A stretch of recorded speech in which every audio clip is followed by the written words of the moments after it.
আপনি কোন সফলতা বেছে নেবেন, দুনিয়া না আখিরাত? আল্লাহ বলেন, তিনি ছাড়া কোনো উপাস্য নেই, তিনি চিরঞ্জীব, চিরস্থায়ী। এই কোরআন আল্লাহর পক্ষ থেকে নাযিলকৃত সত্য, যা হক ও বাতিলের পার্থক্য স্পষ্ট করে। মানুষ ভালোবাসে ধন সম্পদ, সন্তান, সোনা রূপা, কিন্তু এগুলি সবই দুনিয়ার সাময়িক দিক। আল্লাহ বলেন, আমি কি তোমাদের জানিয়ে দেব এর চেয়ে উত্তম কিসের? যারা তাকওয়া অবলম্বন করে তাদের জন্য রয়েছে জান্নাত, আর আল্লাহর সন্তুষ্টির চেয়ে বড় সফলতা। তাই বলুন, আপনি কোনটা বেছে নেবেন, দুনিয়া না আখিরাত? بسم الله الرحمن الرحيم زين للناس حب الشهوات من النساء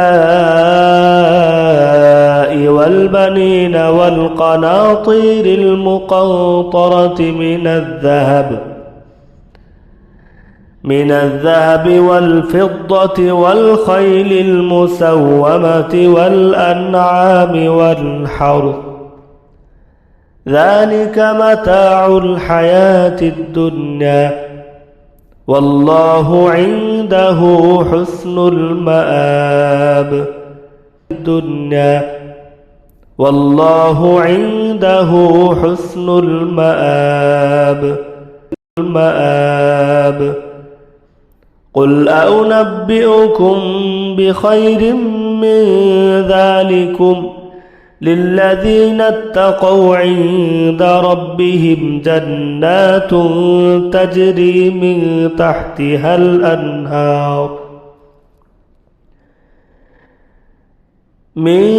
تحتها الأنهار خالدين فيها وأزواج مطهرة ورضوان من الله